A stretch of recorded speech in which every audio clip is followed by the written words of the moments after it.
దేవుని ప్రశస్తమైన నామమునకు మహిమ ఘనత ప్రభావములు కలుగునుగాక. వీక్షిస్తున్న మీ అందరికీ ప్రభువైన యేసుక్రీస్తు నామములో శుభాభివందనాలు తెలియజేస్తున్నాను. ఈరోజు మన దేవుని వాగ్దానం ఫిలిప్పీలకు రాసిన పత్రిక 4వ అధ్యాయము 5వ వచనం. మీ సహనమును సకల జనులకు తెలియచేయనీయుడి. దేవుని సంగమా, అంతము వరకు సహించిన వాడే రక్షించబడతాడు అని బైబిల్ సెలవిస్తుంది. అంటే మనం క్రీస్తులో ఎదుగుతున్నప్పుడు, క్రీస్తుకు కలిగిన సంపూర్ణతను సాధించేటప్పుడు, క్రీస్తు ఎట్టివాడై ఉన్నాడో మనమును అట్టివారముగా ఉండాలి. ఒకప్పుడు మనకి ఏ స్వభావం ఉన్నా, కోపిష్ఠులమైన, దుర్మార్గులమైన, నరహంతకులమైన, లోకములో ఉన్న స్వభావాలు కలిగి ఉన్నప్పటికీ క్రీస్తులోనికి వచ్చిన తర్వాత మనం సంపాదించాల్సిందల్లా సహనం, అనగా ఓర్పు. ఎందుకు ఈ ఓర్పు మనకు కావాలంటే, మనము ఏ లోకంలో నుంచి అయితే వచ్చామో ఆ లోకంలోనే మనం జీవించాలి.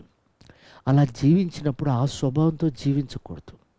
క్రీస్తును కలిగిన మనం క్రీస్తు స్వభావం ద్వారా జీవించాలి. క్రీస్తు సాత్వికుడు, దీన మనసు కలిగినటువంటి వాడు.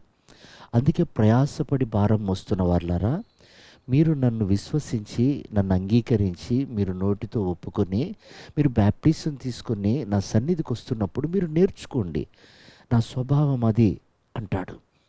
కనుక ప్రియమైనటువంటి దేవుని సంగమా, అది 1 రోజు 2 రోజులు కాదు, సకల జనులకు కనపడేటట్లుగా అంటాడు. అంటే అందులో అనేక రకాల మనస్తత్వం కలిగిన ప్రజలు ఉంటారు. సకల జనులు అంటే అందులో మంచివారు ఉంటారు, చెడ్డవారు ఉంటారు, దూషించేవారు ఉంటారు, అవమానపరిచేవారు ఉంటారు, హేళన చేసేవారు ఉంటారు, అపహాస్యం చేసేవారు ఉంటారు, ఘనపరిచేవారు ఉంటారు, తృణీకరించేవారు ఉంటారు. వీరందరి మధ్యలో క్రీస్తును కలిగిన మనం సహనాన్ని చూపించాలి.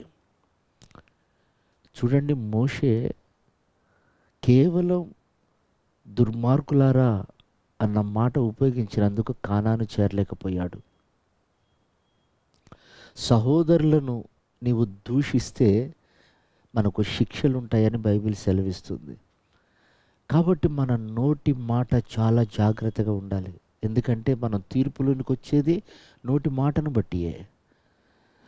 మనం ఎదుటి వాళ్ళను నోటి మాట చేత అని ప్రార్థన చేస్తున్నప్పుడు వాళ్ళు దీవించబడతారు. అలాగే దుష్ట శక్తులను మనం ప్రార్థించినప్పుడు, బంధించమని ప్రార్థించినప్పుడు దేవుడు వాటిని బంధిస్తాడు. ఇంత శక్తివంతమైన మాట మన నోట నుంచినప్పుడు దాన్ని అపవిత్రమైన మాటల చేత మనం వాటిని అభిషేకాన్ని పోగొట్టుకోకూడదు. అందుకే యెషయా అపవిత్రమైన మనుషుల మధ్యలో జీవించినప్పుడు, తన అభిషేకాన్ని, తన కృపను పోగొట్టుకున్నప్పుడు దేవుని దగ్గర ప్రార్థన చేసింది అదే, ప్రభువా నా పెదవులను మీ అగ్నితో కాల్చండి అన్నాడు. కనుక ప్రియ దేవుని సంగమా, మన సహనం కనపడాలంటే మనము తగ్గించుకొని ఉండాలి. మన నోటి మాట జాగ్రత్తగా ఉండాలి. ప్రభు రాకడ ఆసన్నమైంది. నీ నోట ఆయన శక్తిని ఉంచాడు, ఆయన ప్రభావాన్ని ఉంచాడు. దాన్ని కాపాడుకుంటూ ఆయన రాకడకు మనం సిద్ధపడదాం. అట్టి కృప ప్రభు మనందరికీ దయచేయను గాక. ఆమేన్.